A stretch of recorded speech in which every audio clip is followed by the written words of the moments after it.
자, 반갑습니다. 이제 마지막 신학로 개척이랑 절대 왕정 하면 딱 끝납니다. 일단 이제 신학로 개척이라고 하는 거는 뭐 대항해 시대라고도 하는데 앞서 우리 이제 중국사 할 때 배웠지만 사실 서양의 대항해 시대보다 훨씬 앞서는 게 바로 이제 정화라고 하는 존재가 있었고 훨씬 더 큰 규모로 이미 대항해 시대를 했는데 서양과의 차이는 그걸 세계사적으로 큰 영향을 끼쳤느냐 이 차이를 좀 볼 수 있을 것 같아요. 그런데 훨씬 더 세계사적으로 영향이 컸고 훨씬 좀 성격이 전혀 다르죠. 이제 식민지를 개척하고 이런 점에서는 이 서양의 신학로 개척이라고 하는 것이 훨씬 좀 영향이 크지 않았나. 그게 뭐 좋은 것이든 나쁜 것이든. 유럽의 입장에서는 굉장히 좋은 점이겠고요. 그리고 이거 신학로 개척을 통해서 식민지를 개척을 당한 나라 입장에서는 아주 끔찍한 악몽이겠죠. 일단 이제 신학로 개척을 한 배경부터 보게 되면 일단 그 향신료 그 유럽 같은 경우는 육식을 하잖아요. 육식을 많이 하다 보니까 이 고기가 냉장고가 없는 시절에 이걸 보관하는 거나 그리고 또 오랫동안 두고 이렇게 먹어야 되는 게 또 냄새 나고 이런 게 좀 힘들죠. 그래서 향신료 이런 게 정말 필요로 했어요. 그러니까 후추 이런 것만 해도 고기의 잡내 이런 것도 잡아주고 굉장히 좋죠. 오랫동안 또 보관할 수 있도록 해주고 그런 점에서 향신료나 뭐 이런 것들이 굉장히 필요로 했는데 아주 값이 비쌌죠. 그리고 특히 비단이나 이런 것들도 그래서 너무나도 비싼 이제 동방의 산물을 당시 이제 지중해 무역이 중심이었기 때문에 이슬람이나 이탈리아 상인들이 다 독점을 하고 있는 상황이었습니다. 그래서 특히나 이제 에스파냐, 포르투갈 같은 경우는 이 주중에 무역에서 가장 떨어져 있는 곳에 있었기 때문에 자기들이 직접 이제 신학로를 개척해서 값비싼 이런 동방의 산물들을 직접 구하려고 한 것이죠. 그래서 경제적인 이점을 얻으려고 한 것이었고, 그래서 이 두 나라들 같은 경우는 이제 국가가 적극적으로 이제 지원을 해서 신학로 개척을 나서게 됩니다. 그 바탕에는 이제 항해술 이런 것도 좀 발달하게 됐고요. 그리고 조선술, 배 만드는 거죠. 그리고 나침반이라고 하는 게 사용이 된 것이 굉장히 큰 점이라고 볼 수 있겠죠. 나침반은 우리 송나라 3대 발명품 중에 하나였죠.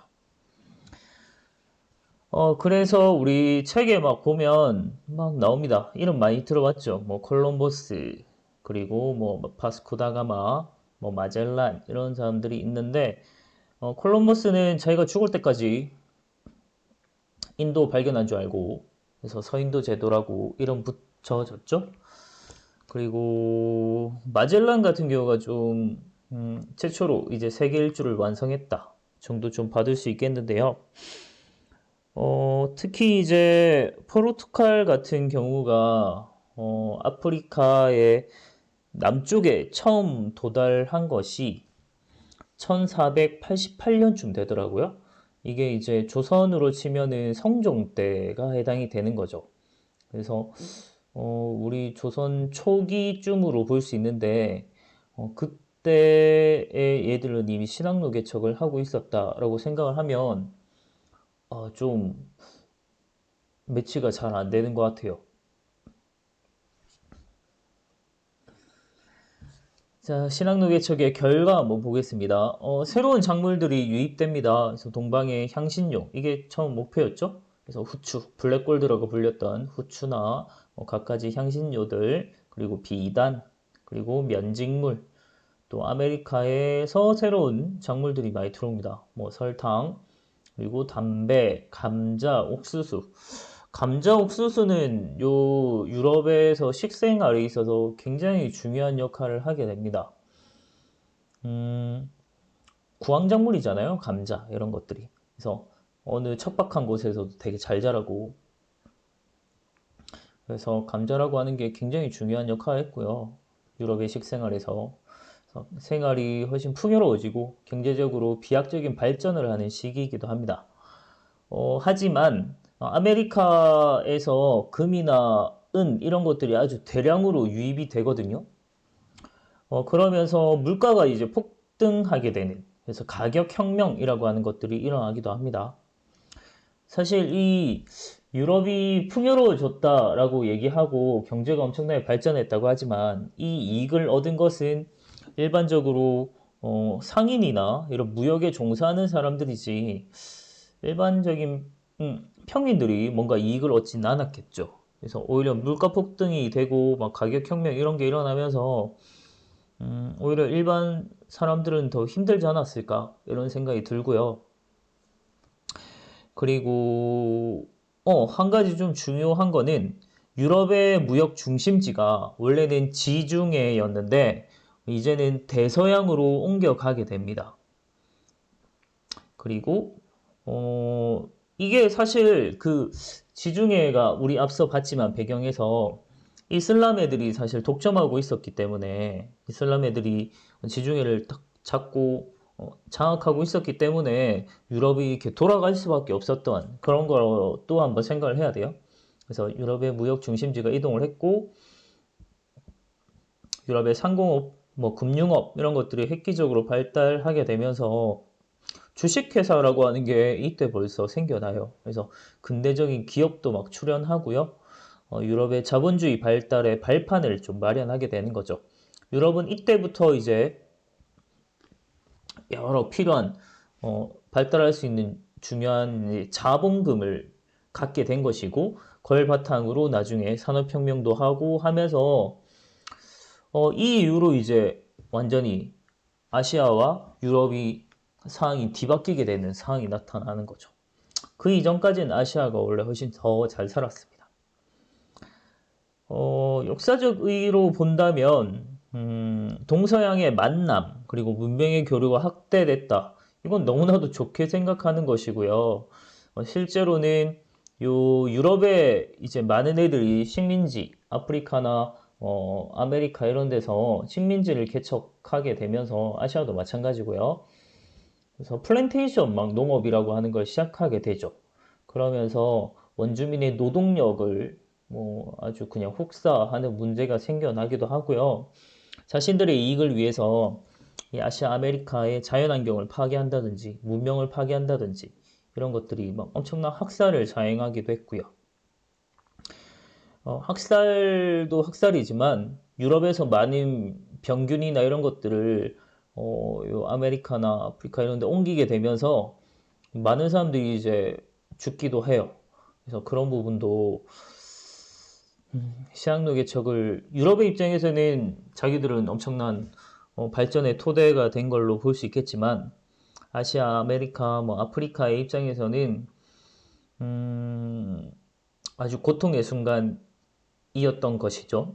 그런 것도 한번 생각해 보시고 실제로 이제 코르테스라고 하는 놈이 멕시코의 이제 아스텍 뭐 이런 들어봤을 겁니다. 제국을 정복을 했고요. 피사로라고 하는 놈도 잉카 제국을 정복하기도 했고 그런 것들 생각해 볼 수 있겠습니다. 그 다음 절대왕정이라고 하는 걸 한번 볼게요.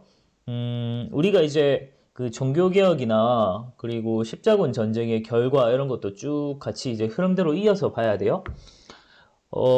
점점점 이제 중세에 이제 엄청나게 신중심, 종교라고 하는 게 너무나도 막강한 권력을 누렸고 카노사의 굴욕 이런 걸로 대변되듯이 교황이 너무나도 강력한 권력을 가지고 있었는데 그런 것들이 십자군 전쟁이나 아니면 종교개혁이나 이런 걸 통해서 점점점 무너지고 있었어요. 그리고 르네상스 이런 걸 통해서도 알프스 이북 같은 경우가 이제 교회에 대해서 비판도 많이 하고 그러잖아요. 그런 과정에서 국왕 중심의 정치 체제가 점차 나타나기 시작했고, 이걸 이제 뒷받침해 주는 것이 바로 왕권 신수설이라고 해서, 왕권은 신이 부여했다라는 거예요. 그래서 신이 부여한 왕권이라고 하는 걸 연결시켜가지고 아주 왕권을 정당화시키면서 아주 강력한 왕권을 유지하게 됐고, 그 밑에 자신들의 관료제, 자신을 따르는 관리들을 운영을 하고, 그리고 상비군, 항상 준비된 군인이란 뜻입니다. 이런 무력도 갖추게 되면서 엄청난 강력한 왕권이 나타나요. 그리고 이걸 뒷받침해준 세력들이 바로 신흥 시민 세력, 당시 이제 새롭게 도시나 이런 데서 성장하고 있던 상공 시민층이라고 보면 됩니다. 우리가 이제 흔히 생각하는 부르주아 생각하면 돼요. 그런 이제 신흥 시민 세력들이 자신들의 상업적인 이익이나 자신들의 권리를 찾기 위해서 엄청난 많은 경제적인 지원들을 이 왕조에게 해주게 되면서 이 절대 왕정하고 신흥 시민 세력들이 결탁을 하게 돼요. 그러면서 더더욱 강력하게 절대 왕정이 나타나게 됩니다. 자, 근대과학은 안 하니까 넘어가고요. 익숙한 인물이죠. 뉴턴. 자, 절대 왕정의 전개, 이 서유럽하고 동유럽이 조금 다르게 나타납니다. 서유럽 같은 경우는 에스파냐, 펠리페 2세, 무적 함대 아마 들어봤을 겁니다. 축구 좋아하는 애들, 스페인 무적 함대 들어봤을 건데, 지중해 무역권을 막 장악하고 엄청나게 처음엔 잘 나갔죠. 그러다가 이제, 절대주의 모범 국가로 볼 수 있는 게 이제 프랑스 같은 경우인데요. 유럽에서 사실 엄청난 육군, 가장 강력한 육군을 보유했다라고 하는 게 그 당시 프랑스고요. 당시 이제 루이 14세 같은 경우는 태양왕이라고 하죠. 스스로 자기를 태양왕이라 부르고 지문 국가이다 라면서 엄청난 강력한 왕권을 얘기하고 있고, 또 강력한 중상주의 정책. 앞서 우리 중상주의를 얘기 안 했는데, 중상주의라고 하는 거는 상업을 중시한다는 주의인데요. 이게 국가 주도해서 경제를 끌어가는 그런 걸 생각을 하면 됩니다. 간단하게 생각을 하면. 그리고 그런 식으로 해서 뭐 베르사유 궁전 이런 것들 아마 들어봤을 겁니다. 어마어마한 그런 것들. 그래서 절대주의의 모범 국가가 되는 것이 바로 프랑스고, 다음에 영국은 엘리자베스 1세. 영국은 뭐 기본적으로 해군이 강력하잖아요. 그래서 스페인의 무적 함대가 아주 진짜 무적일 줄 알았는데 엘리자베스 1세 때 격파하게 되면서 해상권을 장악하게 됐고, 영국이 엄청나게 뻗어나가기 시작하죠. 그래서 동인도 회사 이런 걸 이제 막 건설하면서 엄청난 무역의 이점을 막 가지게 되고요. 그리고 영국의 국교회라고 하는 것이 완전히 확립됐고, 국내 상공업을 엄청나게 육성해서 점차 엄청난 강력한 왕권을 누리던 그런 시기입니다. 자, 그에 반해서 동유럽의 절대주의 같은 경우는 계몽군주라고 하는 사람들이에요. 그래서 계몽군주라고 자처하는 인물들이 개혁을 주도해서 좀 산업을 발전시키는 계몽 절대주의라고 하는 형태가 좀 나타납니다. 러시아의 이제 표트르 제대, 뭐 러시아 발음으로는 삐어뜨르라고도 하는데, 이 사람은 좀 대단한 인물이에요. 그래서 서유럽의 문화랑, 그러니까 동유럽이라고 하는 것들은 일반적으로 서유럽보다는 훨씬 좀 후진적인 상태였다고 봐야 돼요. 발전에 있어서. 그랬는데 이 표트르 대제라고 하는 인물은 서유럽의 문화, 제도를 적극적으로 수용하기 위해서 일부러 자기가 서유럽에 가서 막 일꾼으로 막 망딜도 해보고요. 그러면서 직접적으로 막 문화를 막 일도 배우고 막 그래요. 그런 식으로 해서 적극 수용해서 발전시켰고, 그래서 상트페테르부르크라고 하는 걸 건설하기도 합니다. 오스트리아에는 마리아 테레지아, 이 사람도 여성인데요. 엘리자베스처럼. 그래서 이 사람도 중앙집권화 추진하고 근대 산업을 굉장히 육성하려고 노력했고요. 그 다음 프로이센, 지금의 독일 생각하면 되는데 프리드리 대왕 때 슐레젠이라고 한 지방을 차지하고 유럽의 신흥 강국으로 성장하기 시작했습니다. 그래서 중상주의 정책으로 산업부를 하고 육성시켰던 인물입니다.